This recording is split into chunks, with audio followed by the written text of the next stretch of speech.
Good morning, millennials. And that's not pre-recorded because we are together. That's right. Happy Thursday. Jax is back. We're in New York. We're podcasting together. My least favorite thing. We are celebrating Toastiversary here in New York. I also don't think people knew that GMM is pre-recorded on remote days. I feel like that was kind of inside It was a part of the secret. transition. No, I think the real toasters know that the Good You Morning think? Millennials most mornings is pre-recorded.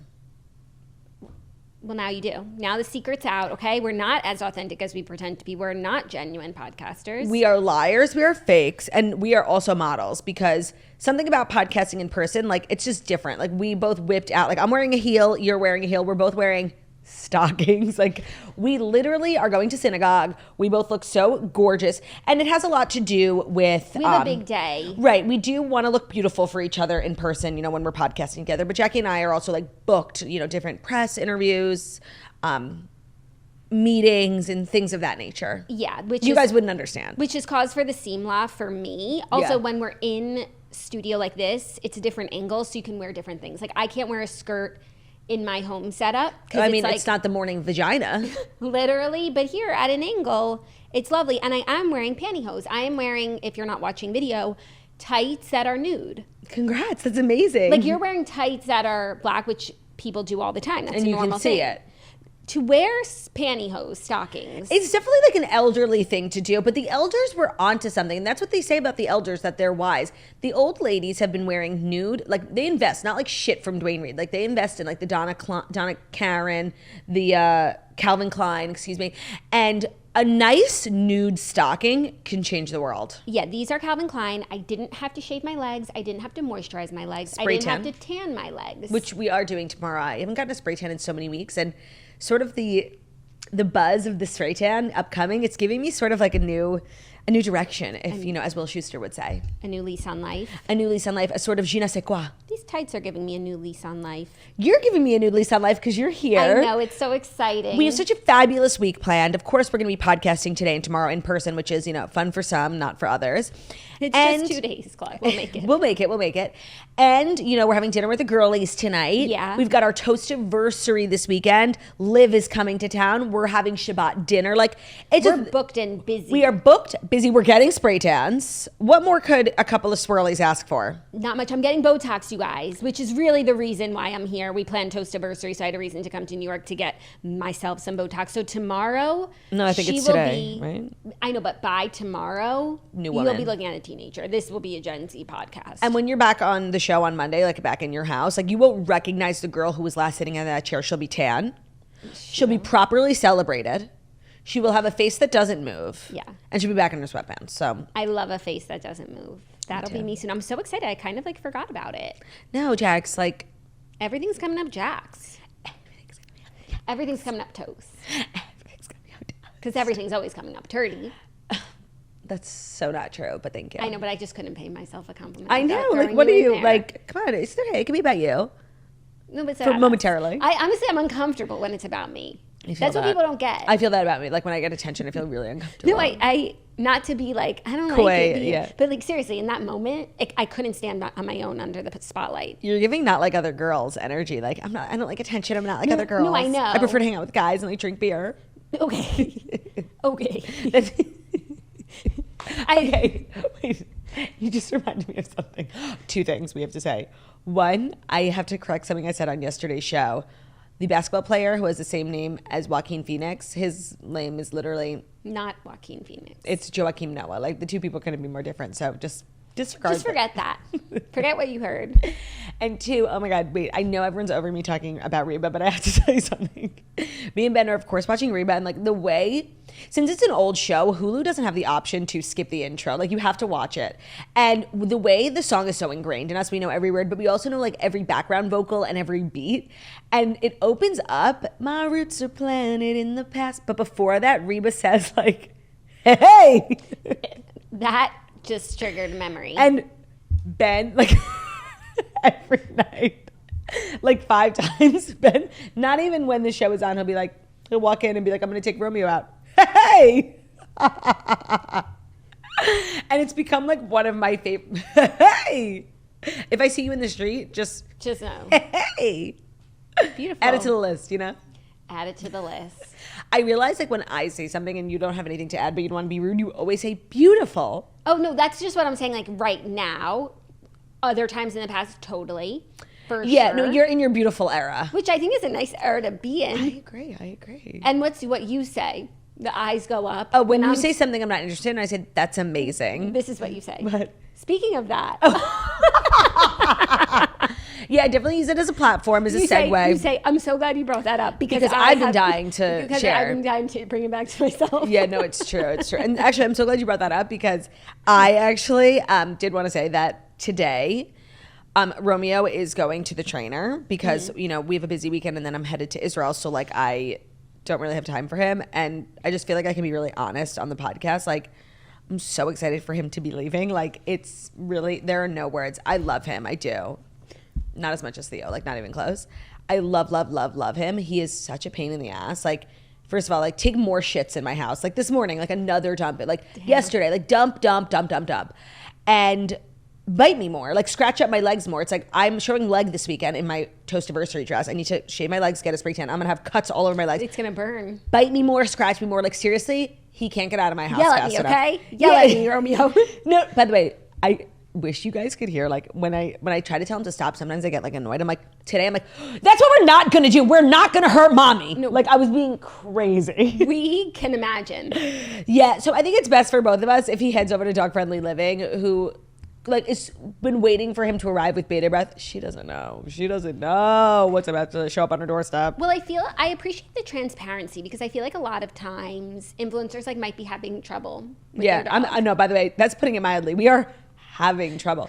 And so he's on and so then they just like go dark and everyone's like, where's the dog? No, we are struggling. I'm not going to give up the dog though. That's what the influencers do. They give up their dogs. I'm not. Like I know we'll get, and I imagine it was like this with Theo. I remember a couple of really dark days with Theo and like literally like regretting the decision.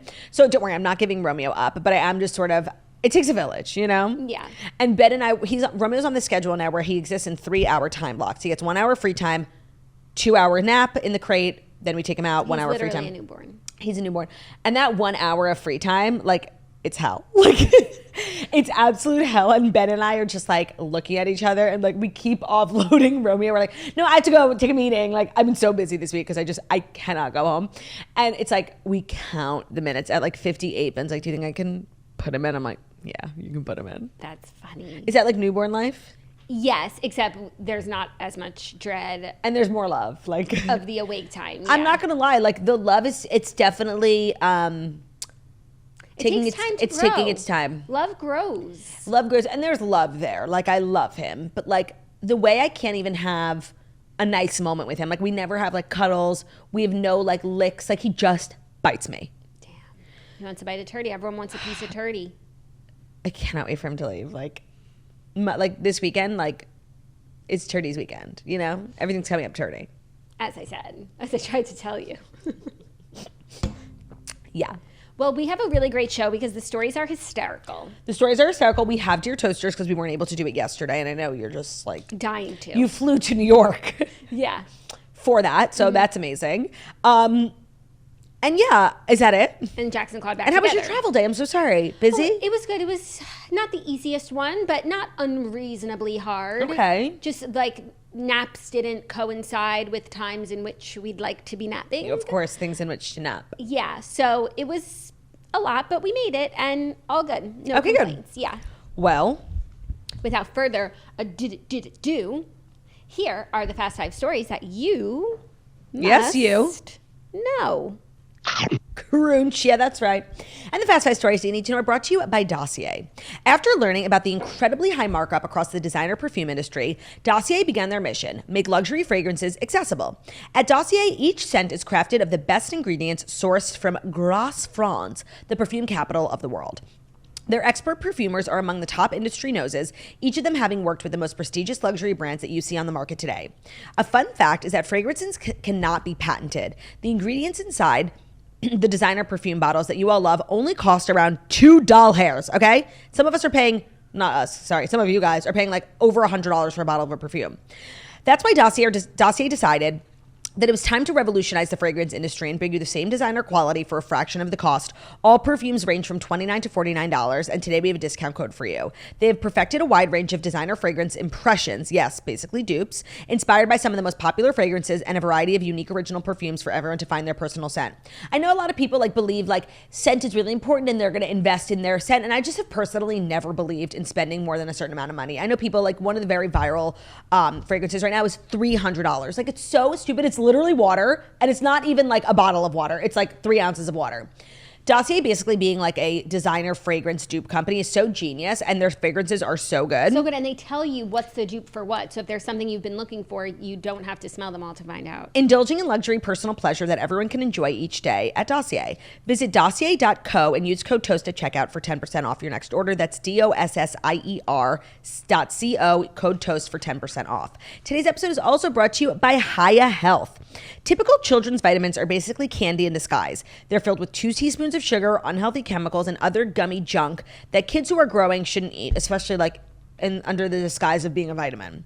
So that's why Hiya was created. The pediatrician-approved, super-powered, chewable vitamin that our niece Michaela, seriously, is obsessed with. It's the best part of her day.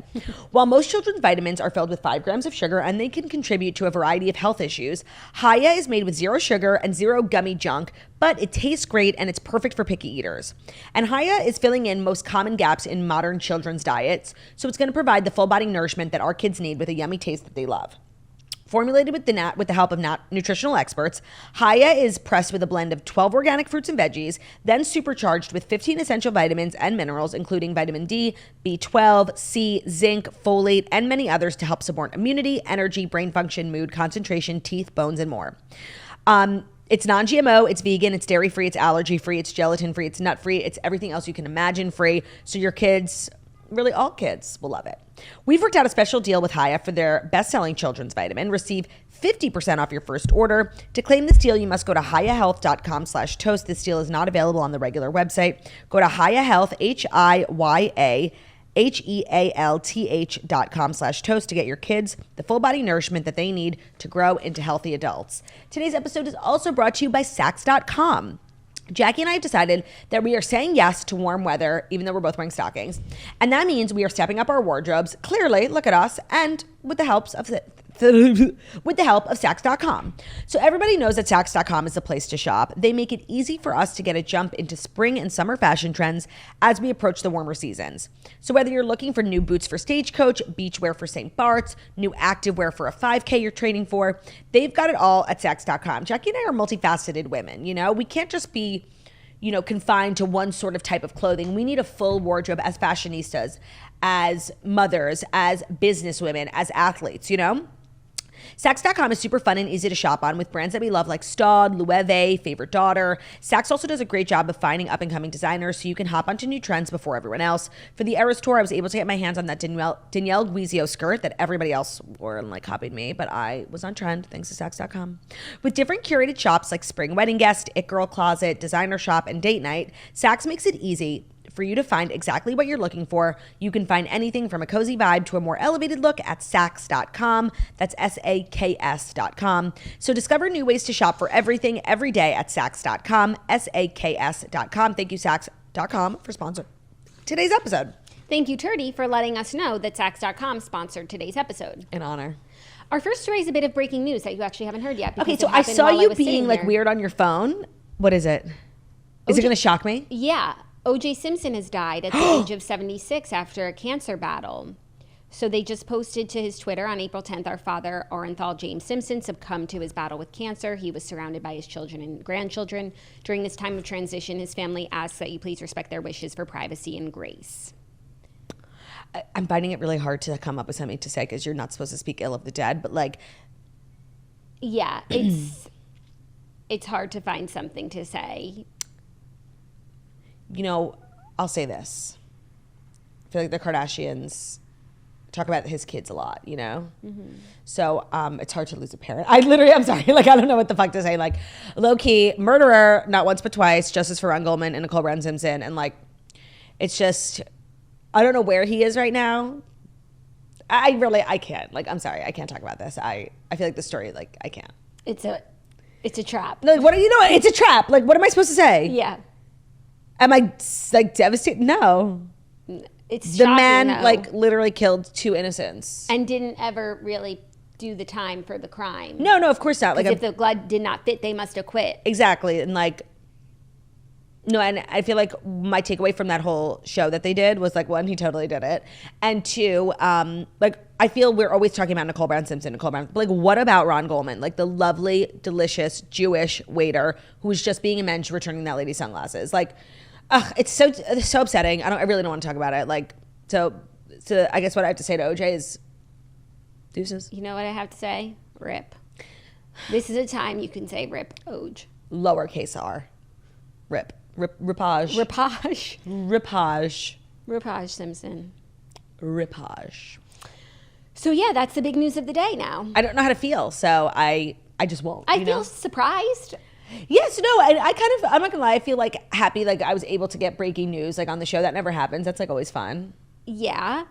I didn't realize that he had cancer. I don't think that was I think public. I knew that, but I don't know why I like thought he was lying. Yeah, or gonna be okay. Ripoj. Ripoj. That's all there is to say. Yeah. I feel like it's really the end of an era. It is, like the jokes and stuff and like No, the just TV like show. there was never like closure with this case because, you know, if OJ didn't do it, then there's murder still out there. No, that was what was so crazy. Like people would take pictures of him like, oh my God, I was on the golf course, I saw OJ Simpson. Like he was like out and about. He wasn't like a hermit. No, but say he didn't do it. Then like why didn't they ever continue to look for the person who did? Because he did it. You know? Right. Like he did that shit, you know? Yeah. So there's not been any closure, but this really is the end of this story. Yeah.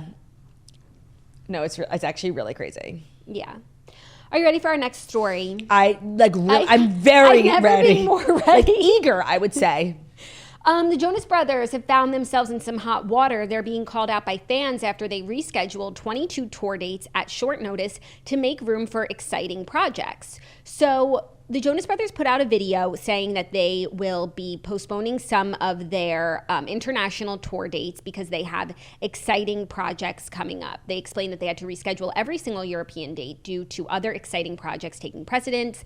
In the clip, Nick said we had shifted the European dates to later this year, but that is only because we have some exciting projects that we're very excited to share with you at a later point. European fans, we love you. We can't wait to see you. It's been long overdue, and we're going to wait even longer.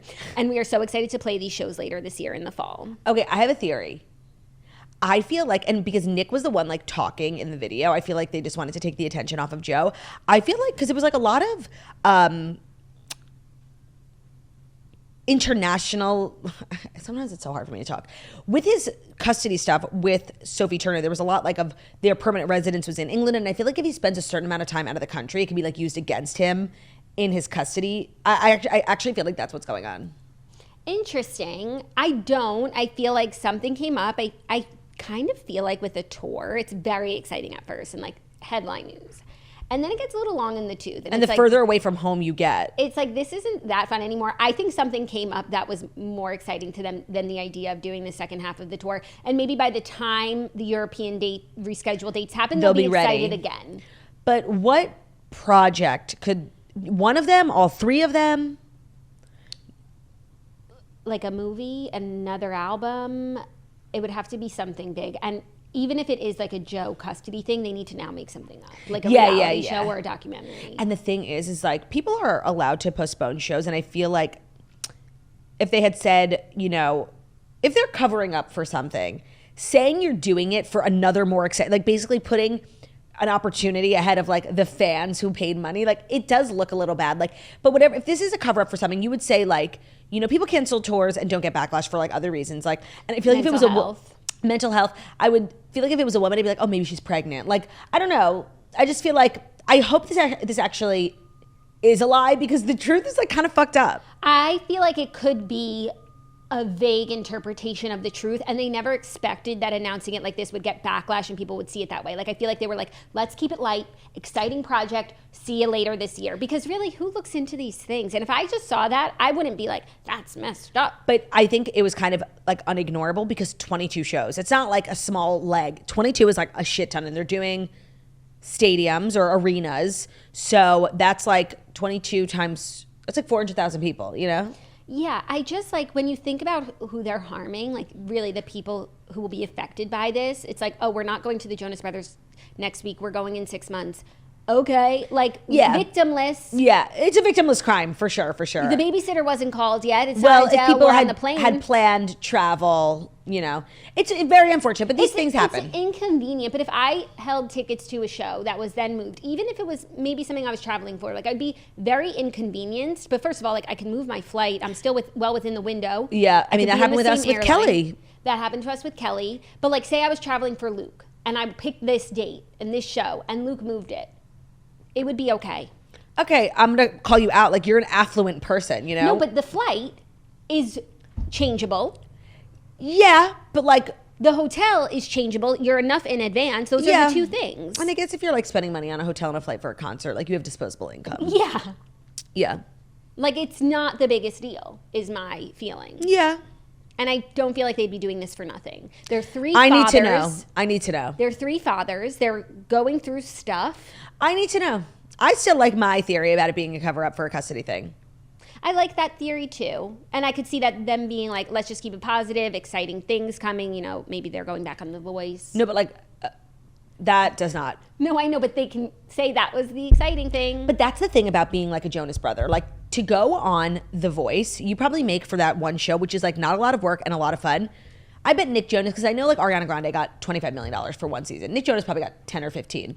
You don't make that on tour, especially when you're splitting it between the three of you. Oh, yeah. So... Do you think that's where some of the Jonas Brothers animosity comes in? I mean, I feel that way about you. No, we actually talked about this on the Patreon. Because people were like, Patreon. People were asking us like how we split our revenue and stuff, and we're like, we're totally equal partners. Yeah. And then I said to Jackie, do you ever like dream of like when I'm sleeping in your house, like coming in and just like knifing me in the throat so you can keep all the money? And Jackie had a really good. If you want to hear my answer, head to the Patreon. Yeah, and I think I made you see it in a different light. You did. And now you no longer want to stab me in my sleep. Exactly. You really gave me such a fresh perspective and a very. But I feel like with the Jonas Brothers, they don't feel that way about each other because they all think that it's about that. Like they think the show could go on, and they do solo all the time. Because basically, now I have to say what I said is that I could stab Claudia, but I wouldn't make as much money on my own. Right, and I could stab Jackie, but then it would be a one-woman show, and it probably wouldn't generate as much revenue. So like, yeah, we have to split it, but it's more because we're together. Yeah, no, that's so factual. So I was like, you know what? Okay, I won't stab you. But I don't think the Jonas Brothers feel that way. Like Nick definitely feels like I could do this with the other without the other two. I know, and you know. Joe was like, they both were really killing it, DNCE and then the solo. Like, but DNCE, even though it was probably not split equally, he had to share. Yeah, it's true. No, they were like sharing his caring. They were hired help. Like he kept everything. Like, you think? Yeah, they were just paid salary. They were salary. Yeah, like how Tom Sandoval has his band members. They didn't have equity. They were the most extras, and he was Tom Sandoval. Do you know what I mean? Tom Sandoval. He is. I think we made that call. Did we? Yeah. That Joe Jonas has Tom Sandoval energy, and Tom Sandoval has Joe Jonas energy. Do you mean just in how they perform or their personalities as well? Because that's an enormous insult to sling at Joe Jonas. It's a je ne sais quoi. Oh, so she said what she said. It's not in how, I mean, obviously Joe Jonas is so talented, but there's something about the way that they look, the way that their mannerisms. And I think a lot of it has to do with their stage presence. Like, I feel like Tom Sandoval probably studied. Watches videos of Joe. And it's like, it's unfortunate for Joe that now they're compared. Yeah. They kind of look alike too. Yeah. They don't not look alike. They don't. They're both like brunette men. Right. With strong eyebrows. Yeah. No, it's true. So hopefully we find out what exciting news is going on in the world of the Jonas Brothers soon. No, and I look forward to the day where I find out what this big project was and I can evaluate like if it was worth it. Right now we're just kind of punching in the dark. But once I have all the facts, and I feel like it might come that we never find out what it was and it was just like a diversion and they hope people in 6 months will forget about it. I won't forget. And I'm very much looking forward to, circling back on this. Yeah. I'll be following up by EOD. But it's something because to move 22 shows. It's big. It's not a small thing. Yeah. Just from an admin point of view, not even the fans. Or they were, and I don't feel this way because I actually think the Jonas Brothers have a lot of really big fans, or they were selling poorly. And I feel like sometimes what people do is like postpone shows just to cancel them. But like, it's not such a big deal if you're canceling a show that's in a year. But if you're canceling a show that's in 3 months, it's like a bigger deal. Got it. So maybe, but I feel like they have a really strong fan base and I think they have really strong ticket sales. And I would hope that whoever's like digging into this announcement would have brought that up if that were true. Yeah. So TBD on the JBs. I love concert, like this is a giving J-Lo, I love mystery, like what's going on. Yeah. I love it. Our next story, a little movie news. A Monopoly movie is in the works from Margot, Robbie, and Lionsgate. After taking on Barbie, producer Margot Robbie is heading to the rich terrain of Monopoly. Her company, Lucky Chap, and her partners, her husband and Josie McNamara, are producing a live-action feature film based on the ubiquitous real estate inspired board game. Hasbro, the backers of Monopoly, will also produce it, and Lionsgate has extended its development rights to the board game with the purchase of E1. And I saw the funniest tweet about this. This news took the world by storm yesterday. Everyone was like, oh, Barbie, Monopoly. Somebody said, and the username is MovieBoy69. He said, if this movie is going to be a message about wealth inequality, I'm going to kill myself in the theater. No, because like with Barbie, you never thought it would become this like sort of political and kind of polarizing movie because it's just about dolls. And I remember when we said the story, I'm like, oh, cute, but like, how? And I feel that way about Monopoly. I'm like, oh, cute, but how? Yeah. And you know what? I could actually, now that I've seen Barbie, I actually think Monopoly will be good. Oh, will be good or will become about wealth inequality? Because literally the point of the game, like you don't win until you have it The all. most money. It's very Not even capitalist. the most. Everyone has to have zero. Yeah, yeah. And like there are different neighborhoods on the board, you know, that are worth Mediterranean more or one is less. $60. And by the time you get to Atlantic Avenue, it's $400 or $500. Yeah. The one right after Go. The Mediterranean, the purple, right? Yeah. Mediterranean. What? I'm remembering a joke from that funny time we played Monopoly. Did we talk about that funny time we played Monopoly On on this this show? One of my most They fun. should make a movie based on that.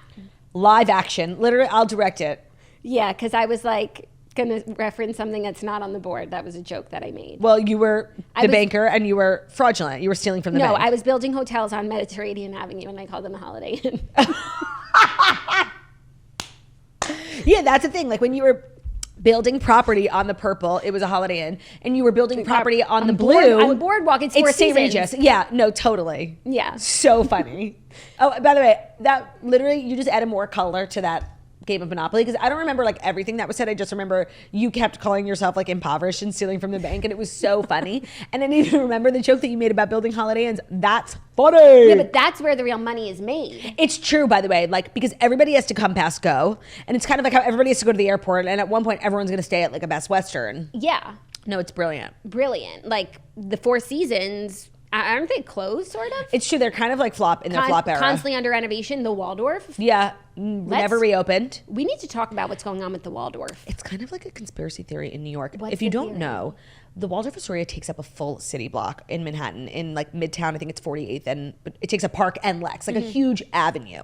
And for years, it was like, you know, every president stayed there. It's at the center of sort of like banking and all those headquarters. And it's really fabulous, really gorgeous, gorgeous room. Ben and I did a staycation there for like one of our big anniversaries. And it was like the most special. The spa's amazing, restaurants. And then a couple of years ago, they're like, we are shutting down for one whole year. And we're going to come back as the biggest and baddest hotel you've ever seen in your life. Like, Yeah. you thought we were sick now? Shutting down for renovations, which like when you have such a big hotel, like you have A whole to, year. And Yeah. everybody in the city was preparing. We were 'cause understood. People were like going there for special occasions, anniversaries. Weddings. Everyone was getting married there. Like, it was really, really special. And they were like, we're going to come back. And it was very historic. It had been around for so long that like really it was a big deal that they were closing down. When I tell you they closed down for a year, it's giving One Direction 10 years ago. It's been 10 years. And now people say it's haunted. Like it's just all this, boarded up. It's this empty, enormous hotel. What is going on? What is going on? And it's not like the Waldorf brand is defunct. Like they're No, they just operating opened a huge hundreds one of- in LA. Hundreds of hotels around the world. They're owned by Hilton. So what is going on there? I don't know. We need answers. And honestly, I feel like it was one of those hotels, and I don't have any proof of this, but I'm reading Marjorie Post, and it's the early 1900s, and she's living in New York, and it's cool to see what like stores and hotels she references that are still open today. Bloomingdale's, Bergdorf's, and The Plaza. And I feel like the Waldorf was open then. I don't know for a fact. It was open then because what book did I read? The Social Graces, maybe? But it was like two hotels separate, the Waldorf and the Astoria. Oh. And they were actually related to each other. One was like the nephew of the other, like the Astors. Yeah. And someone named like Waldorf. And then they merged and then they moved there. Interesting. And also Mar-a-Lago. That's like what the whole book is about. Oh my She God, yeah, built, Mar-a-Lago. It's crazy to think that that's like what, a country club, right? And that was her house. Yeah. She's so I rich. forgot about that point. The whole book is really kind of centered around her building Mar-a-Lago, and the beginning starts at Mar-a-Lago, and I feel like I'm like 60-70% in, and it becomes like after one of her divorces like a sanctuary for her. And it's so crazy to think about, like, people get married there now, and like it's literally like a facility that can hold thousands of people. One bitch's house. Yeah. Legend. You know, she tried to donate it To who? to the government as a winter. Well, is that part of the book? Not real. Like, it's not a spoiler. Maybe or don't anything. spoil it. No, it's just a fun fact. So let me share the fun fact. Okay. She tried to donate it like to the president so that it could be their winter residence, like a White House. Oh. You know what? vacation. I feel like you've told me this before. Yeah, and they actually was too expensive for them to upkeep, so they She was declined. so rich. They declined. She was so rich. Yeah. Okay, I just got to the part where she moved to Russia. Dark days. Dark days, but really interesting. Yes. If you like Yes, Russian interesting history. to hear about somebody who like actually lived in communist Russia and like came back to tell the tale. I feel like once you go to communist Russia, you don't come back. Did she go to the warehouse yet? No, she literally was invited. When I was last night reading, she was invited to the warehouse. She did her first outing with that lady, and now they're going to the warehouse. Okay, the warehouse is sickening the house down boots. Okay. Okay, so Monopoly movie. Oh, yay right. or nay? I feel like after seeing what I saw with Barbie, and I know like we joke, but like at the end, like I net like didn't dislike it. I actually liked it. I thought it was like cute and well done. I feel like Monopoly could actually be like funny and creative. Yeah. I'm not against it. I'm not against it. It wouldn't be my first idea. No. But we also heard about Hot Wheels, remember? Oh, yeah, all these movies are going to be made from like Mattel and Hasbro, Yeah. and I'm kind of good on that. Like, I'm sure they'll wind up being good, and I'll get into it. But what about original ideas? What if we just thought of original ideas? You know, I thought of that yesterday because I saw like Max was announcing their new show, Pretty Little Liars Summer Vacation. And I'm like, my God, how dead are we going to beat this horse? Why is it so hard for like streaming services to like come up with original concepts? Like, how many spin-offs do we have to have? It's insane. It's insane. Spin-offs, reboots. And just like that, reunions, like it's so uninspired. Agreed. Are you ready for our next story? A little more gaming news. And some of like the most popular things right now like are from books. Like they're not even original themselves. Yeah. Sorry, yes, I'm ready for some more gaming news. Scrabble. Oh. Mattel has launched a new version of Scrabble, which is going to be less competitive. And less hard, basically. Yeah, Mattel is about to launch a new version of Scrabble, which is designed to be more collaborative and accessible for those who find word games intimidating. It's an attempt to get Gen Z to play Scrabble, and basically They're saying, you're dumb. Every Scrabble board that's sold now is going to have Scrabble on top, and then you flip it over, and it's like the dumb version for Gen Z. Apparently, Gen Z like hasn't been taking to Scrabble, and it's like the least shocking thing ever. They're radical. They're For sure, but like, were you playing Scrabble when you were 17? no. I was playing Bananagrams a lot. It's something that I think you grow into, Yeah. and I think lowering the bar is a sad state. So I think it's emblematic and reflective of our, it's a current state of the union. These kids are dumb, and they're all on their phones, and they're all bullying each other, and they're all mentally ill. And I think it all stems from the phone. And just actually I follow Jessica Seinfeld on Instagram, and this is like one of her like platforms. She's really, really against like social media and cell phones for kids, and she's like working on passing all these laws that kids shouldn't be able to be on social media before they're 16. And They just passed that in Florida. Gorgeous. You can't have social media if you're under 14, and then 15 and 16 you need a guardian permission. honestly, make it 18. Like, and I think this Scrabble story is just one of the indications of how far we've fallen and how these kids are. Well, like they should be playing Scrabble. These kids need Scrabble desperately. Yeah, they should be need locked in a room with a Scrabble intellectual stimulation. That's guys as a game. It's fun. It's competitive, and they need to get off their phones. Yeah, this is really crazy. The flip side will have helper cards, which use a simpler scoring system and is quicker to play. It's called Scrabble Together and will also allow people to compete in teams. And I'm sure it'll be successful. Whatever. I just think, what does it say? I think it says a lot Yeah, well, a lot of goalposts and like milestones have been moved recently because of the phones. Yeah. 1,000%. No, I've That's thought about not this a lot. good. No. I don't think we should be meeting them where they are. No. I think we should be Raising the bar. Join us up here. asking more of them. Yeah. Why don't you join us? And it's like you can make Scrabble a little more Gen Z friendly by making Words. Riz, right. Like making a list. That's what they should have done of acceptable modern slang words like riz, Bussing, lit. Yeah. Yeah, like there are ways, but no, Start intellectually small. they have to lower the bar because like, and I'm sorry, I feel like we have a growing group of Gen Z listeners. And honestly, if you listen to the show and you're Gen Z, I do feel you're far above, superior to your comrades. So really this isn't an indication of you. But after going to the Olivia Rodrigo concert and just spending a lot of time on social media and seeing what the youth is up to, I'm extremely worried about them. I actually really dislike them and I can't wait for them to grow up. Yeah, but this isn't helping. And they like dislike people my age because they think we're like chuggy or whatever. Fine, think I'm chuggy. I think you're dumb and dangerous. So I'd rather wear my hair, to the side and skinny jeans than be you. So Yeah. why don't you, Simping over Osama bin Laden. Right. Couldn't be me. Are you ready for our fifth and final story, which is incredibly relatable art news? Incredibly relatable art news that's brought to you by the farmer's dog. Yes, how'd you know? This year, the easiest healthy habit to start is one for your dog. The Farmer's Dog makes feeding real healthy dog food easy and convenient, and your dog will absolutely love it. It's smart, healthy pet food that you can feel good about feeding your pup, and that's why it's time to quit the kibble, kick the cans, and start fresh. I feel like, what did we all learn in Q4 of last year? Our dog's health is paramount. And some of us, weren't as lucky. But now, some of us have a fresh start.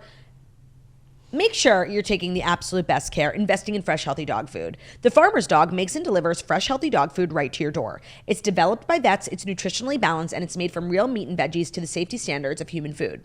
It is the best option for dogs at all life stages because it is not kibble, it's not canned goo, it's just real healthy food. Traditional dry and wet dog food options are highly processed, they can use much lower quality ingredients than they claim to, and they are extremely difficult to portion accurately. The Farmer's Dog are sending your food pre-portioned specifically for your dog based on their unique nutritional needs. It makes it easy to help your dog maintain their ideal weight, which is one of the biggest indicators of a full, healthy life. Once you switch to the Farmer's Dog, you'll notice your dog's breath is better, his poops are more regular and better shaped, their coat is really shiny, their teeth will look better. So get 50% off your first box of fresh, healthy food at thefarmersdog.com/toast. Plus, you'll get free shipping with that link, but only when you go to thefarmersdog.com/toast to get 50% off. That's thefarmersdog.com/toast, thefarmersdog.com/TOAST. Today's episode is also brought to you by Lumi. And if I had to tell you guys about the time I probably smelled my worst, it literally would have been last night when I came to see you. How many times did I say I smelled? I did 2 workouts yesterday, which I did want to address. Remind me later 2 a on. day? Oh my God, I smelled so bad. And Lumi Whole Body Deodorant has made it so that we can smell our best every day, and so can you.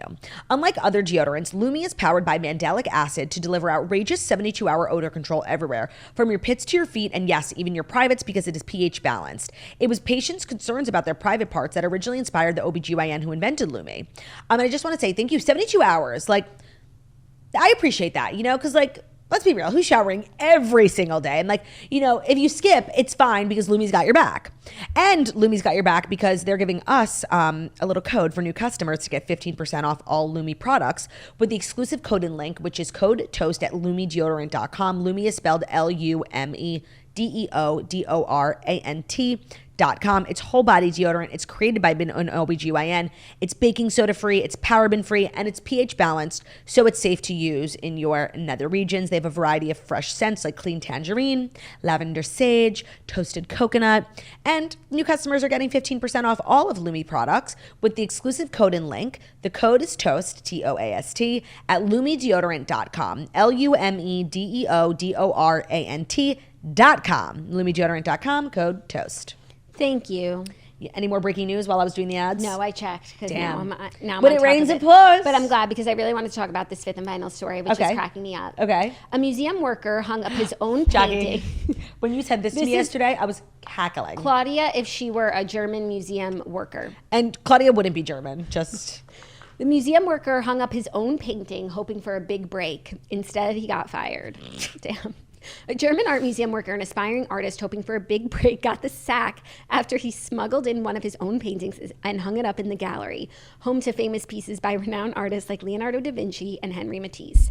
The 51-year-old employee had drilled 2 holes into a wall to mount his painting in Munich's Museum Pinatothic der Modern, hoping for an artistic breakthrough, authorities told a German newspaper. But guards quickly realized something was amiss, according to the spokesperson. Supervisors noticed something like this immediately. Damn. Okay, I just want to say, while, he did, break the rules. Law? Yeah, it's He didn't damage like the other piece. Right, he drilled holes. He messed with art. I just want to say, this is a person who cares so deeply about art and is so passionate. Like, yeah, he was wrong, but like, that's the type of person who should be working at a museum. I just want to say.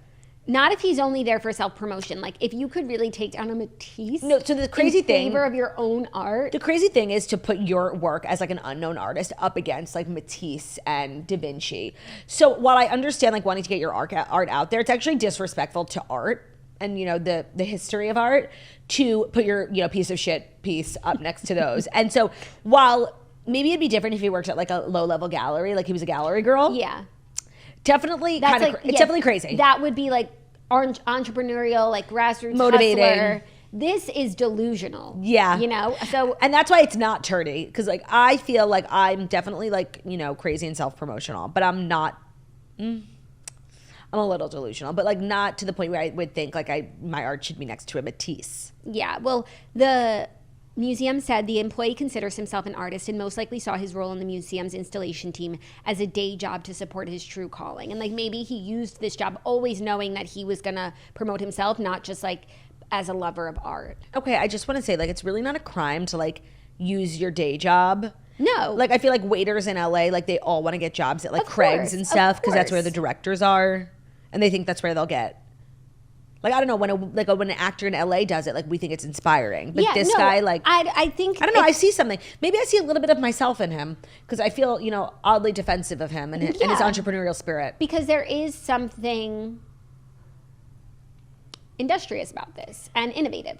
Industrious. He's pulling himself up by his bootstraps. It's hard to get, you know, seen in the art world, you know? And people do crazy things and they're the ones who get attention. Remember, like we talked about at Art Basel, that piece that was $200,000 and the second it was purchased, it like imploded and was destroyed. And it was like a, you know, a statement on art. And then somebody else at Art Basel bought like a dirty banana peel. Right.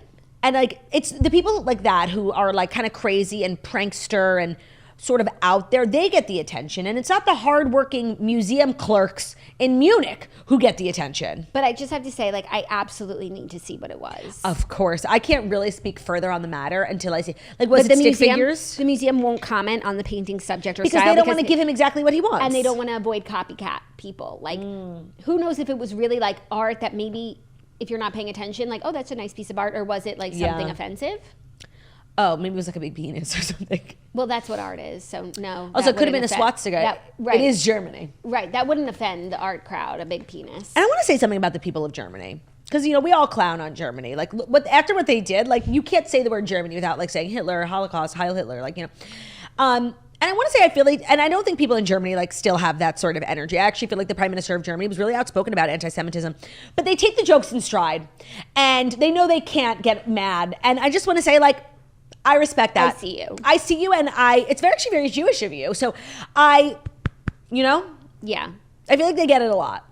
I just saw this thing on TikTok. Well, it's kind of like the most known thing that It's they've also like done. low-hanging fruit. It's like And an it's obvious also joke. like it was 2 wars that they did. No, and you know? not only that, it like low-key wasn't even that long ago. There's still people alive who experienced it and Who committed it. Right. Well, and who committed it. That's what's so crazy. It was like this TikTok going viral. This girl, I don't know if she was like an American living in Germany, but she was basically like documenting her life in Germany. And she's like, I will say, like, I love Germany, but like the one thing is like the bagels aren't very good. The one thing. Right. And also the bagels, because there's no juice. Right. No. So people were like stitching it, being like, I wonder why there's not good bagels in Germany. And it was like so funny. That's very funny. Yeah. And honestly, I feel like the people of Germany took that joke in stride.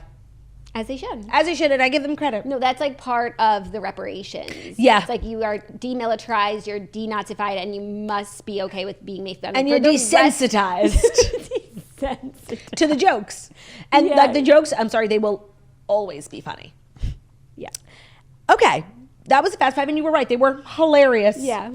And amazingly, the show isn't over because it's Thursday, which usually means nothing. But today, it means everything because we are doing Dear Toasters, our weekly advice segment where you guys write in and get help from your favorite girly swirlies. And you can write in about anything. You can write into us via email, deartoasters@gmail.com, or you can write into us on our website, thetoastpodcast.com. They're both totally anonymous. You don't have to worry about that. And if you've written in and we haven't read it, it's probably because it's uninteresting or too long, or we just get so many. And if you've written in and you have gotten advice from us and you've have an update for us, we would love to hear from you. We love to update everyone. So please don't forget about us if you've had your submission read on air. All right. Hey, Jackson Turdy. I'm a daily YouTube swirly here, and I love you both. 2 months ago, I started dating a guy, precious gem of a man. Tonight, I pooped before leaving to go hang out with him. He picked me up, we went to a bar with my friends, and we came back to my apartment. He went to the bathroom straight when we got here. From the living room, I heard a flush, and then I heard him start peeing, and then I heard him flush again, so clearly something was in the toilet that he had to flush before going. Regretfully, I said, "Why did you flush?" And then he said, "No reason." And now I can't stop thinking about the fact that I forgot to flush when I went to the bathroom while getting ready, and he definitely saw the poop.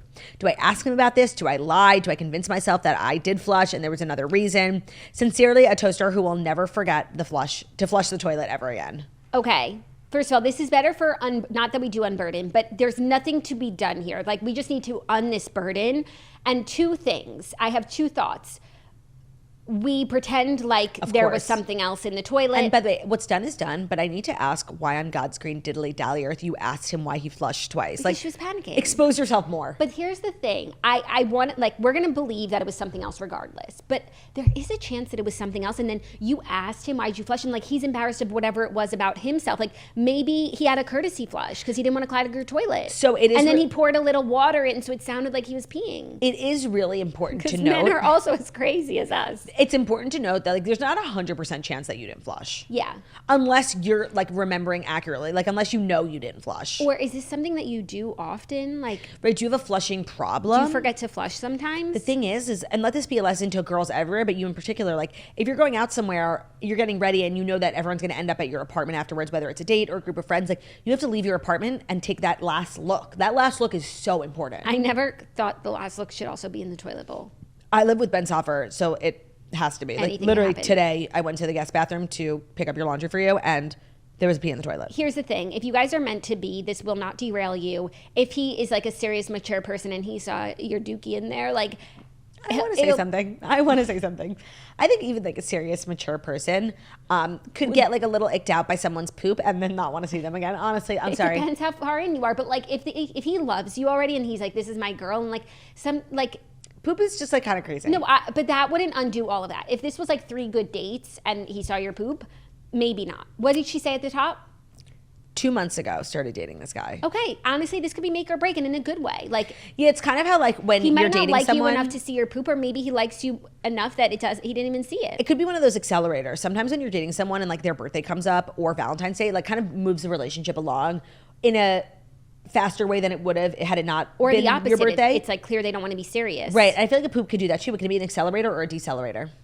Yeah. I guess we'll have this one. I would love an update on. I want to talk to you in 4 months. Are you still seeing this guy? Yeah. And then don't bring it up ever again. No, by the way, but if you guys like get married and have kids, you could be like, by the way. By the way. In the bowl. Yeah. Lols. And he might not have any idea what you're talking about, and that will be because he threw up in the toilet or something. And then 6 years later, you can be free of this. Yeah. Don't worry. It's only going to take 6 years. So we'll, at our 12-year toast anniversary, we'll be hearing from you. Yeah. All right, our next one. Hello, beautiful girls. Thanks for being the sisters I've never had. That's so sweet. I love listening on the daily, and this is my first time writing in, so here it goes. My husband, precious gem of a man, of 4 years, has recently voiced his expectation that we have sex together twice a day, roughly 14 times a week. It's important to note... My husband of 4 years? Yeah. Okay. It's important to note that this is not at all the cadence we have ever kept, even in the early days. Don't they have jobs? While I've recently become a stay-at-home mom to our baby, who has time for this? Am I being unreasonable for saying that this expectation is unrealistic? Girl. That's insane. First of all, to just outright say you want something different in your marriage, something important like sex, 4 years into it, it's like something's going on in his life. This man's having an affair. I just want to say, to have such a crazy, like drastic change of heart on something like very important, something it's giving midlife crisis. It's giving something going on in his life. I wouldn't be surprised if you found out like he was keeping a separate family. Like this is just behavior that's so crazy. It's indicative of something crazy. Yes, possibly, but let's say it's not for whatever reason. Like he just woke up and he's like, I want more sex, I deserve more sex, and we're gonna have more sex. Like, no, that's not how it works. Right. Also, like you have a baby, whatever, like, and baby probably takes 2 naps a day, so you don't even get like 1 nap of free time. Like, yeah. Also, doesn't he work? No, and it's like, okay, you want more sex? Earn it. Take me out to dinner. Yeah. Romance me. Buy me lingerie. Buy me a necklace. Twice a day. Yeah, okay. 2 necklaces a day. Yeah, this is insane. Sex isn't just given; it's earned at a certain point in a marriage. Right, but like, say he came to her and said, like, came with a reasonable request. Like, maybe they were dropping off and they were like, I want to go, Well, that's different. If you hit like a lull and you say like, let's prioritize each other, let's start having sex. I feel like if you're in like a lull, a reasonable thing is like, let's start having sex 2-3 times a week. Yeah. No, if he had said that. 2-3 times a day. No. Maybe you misheard him.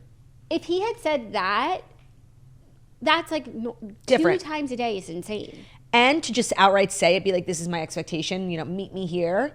No. How about no? What if I just left? How about no? What if I just didn't? So this sounds like a man. I do a little bit of digging. Like sometimes, like I just have a gut feeling that like this is, I don't know. It's kind of a crazy thing to say after 4 years. Like something changed so drastically. I don't know. I would look into like his cell phone. Just honestly, I would. And then if there was nothing nefarious going on, have you ever heard of the word no? Yeah. Just like a big fat fucking no. Our third and final, dear toasters. Please help in all caps. I've been listening to your podcast for a little over a year, and I can truly say I love my drive to work because I get to cackle with you guys on the way there and back. So thank you. Oh, that's so nice. I need help on a recurring topic in my marriage. Zin pouches. Do you know what those are, Jack? No. You don't? Is it dip? Kind of. Okay. So in case y'all don't know, Zin is a brand of nicotine pouches that have been around for like 10 years. And I'll just tell you, they're like big in the culture right now. It's dip, but they're packed in like they look like little tea bags. Yeah. And you put them in your lip and you have like a cup all day that you like spit into. And the brand Zin, like they have taken over for vapes. Everyone, all the young kids are all day, every day have these pouches in their mouth. Okay. And it gives you like a high, like a nicotine high. Yeah. Like a cigarette. Like a cigarette all day. Yeah, that's like dip. Yeah. But it comes in It's a little less gross, right? Yeah. Because dip is like loose. Like dirt. It's disgusting. My pajama husband has constantly been, my total pajama husband constantly has one in his mouth. It's literally from the morning before I leave for work, while I'm cooking dinner, after dinner, literally all day, every day. I brought up this topic and said, not only is it unattractive and unhealthy, but he carries around a water bottle / spit cup when he does it too, which is really gross. He's recently become a toaster, mainly because of your wonderful content during Love is Blind season 6, and he seems to really trust your opinions. So please, tell him he needs to stop or tell me if I'm just being a naggy bitch wife. Love, a grossed out and concerned toaster. So I feel like I can really speak on this because I vaped for many, many years and they're similar. I feel like vaping is less bad, but it's all one and the same. And I got to a place with my vaping where it was like a fun thing I did at parties and it was like a nighttime thing to by the time I had to quit, it was a 24/7 thing and it became gross, And I'm all for having fun. Like you want to put a pouch in at a party, at a bar. I feel like, you know what? Have fun. You're young, you're whatever. And you know the consequences. Like I knew vaping was bad and I still made the choice to do it. When I got to a place where I was like vaping first thing in the morning, it became really unattractive and really unhealthy. And I'm gonna say that to you, kind sir. And I, first of all, love that you're a toaster and you respect our opinions. And I feel like I can say like, you shouldn't be doing it all day, every day. And it's like not fun. Once you're doing it all day, every day, you're getting to a point where you're going to need to quit. Like you took it too far. I took it too far. It's giving like a nicotine addiction. Whereas like if it was a nighttime fun party thing. Negatively impacting people in your life. Like if your wife didn't care and we're all having fun, then I guess that is fine. Do whatever you want. But I think we got to pull it back a little bit. And the thing is like, and I can relate because I took it too far too. And I got to a place where I couldn't. Oh my God, I forgot to tell you guys something. You vaped. I did. At Tinks's thing. Tinks. It wasn't Tinks's fault, but I had one hit of a vape. It probably was like the best feeling I've ever had in my life. People said months later, like, you're going to be so grossed out. It wasn't gross. It was. Only one? Only one. And the next day I was fine. It's like one chip. I feel like it wasn't a big deal. No, that's not a big deal. I was totally fine, but I remember like feeling amazing. Who gave it to you? You know who gave it to me. Oh, okay. Yeah. Okay, yeah, that's who would give it to you. Yeah. Like, I'm not even mad at her. No, I know. And I'm not mad either. The next day I told Ben and I was like mad at myself the next day, but I completely forgot about it. I have no cravings. So I felt pretty good. Yeah, that's all good. And so if I could get to a place where it's like I did it at a party, like that's what you should be doing. That's what those things are for. It's supposed to be fun. When you take it too far, it's like, okay, what's next? Heroin? No, breakfast, lunch, and dinner, dipping your mouth, spit cup. It's also like really unattractive. We're to not be playing spitting. baseball. Yeah, no, if you want to be doing that, like start bringing in some MLB money. Yeah. And then make a talk. I think that's such a fair compromise. Marriage is all about compromise, and that's what Join the Yankees. What would make me feel okay. There's yours in, bro. And that's motivating. Yeah. So we'll be following up in a year. Have you made the MLB or have you quit this horrid habit. That's I'm rooting for you to make the MLB. me too. Who cares about cancer? We're rich. Who cares about a spit cup? Yeah, no, we're wealthy. You can go spit cup in your other Jackie, room. it's a spit goblet Down the other side of the house. in the West Wing. All right, you guys, thanks to everyone who wrote into Dear Toasters. We appreciate you, and we hope that, you know, whatever you're going through, we made it a little bit better. That's our show. We love you dearly, and we'll see you tomorrow. Thank you so much for listening to the Toast Millennium Morning Show, where we deliver the fast five stories you need to know every Monday through Friday on YouTube. So you're watching us on YouTube, please feel free to subscribe and give this video a thumbs up. We're also able as a podcast, and we're podcasting. We on Spotify, beautiful, stunning, and wickedly talented we are. Love ya. Bye.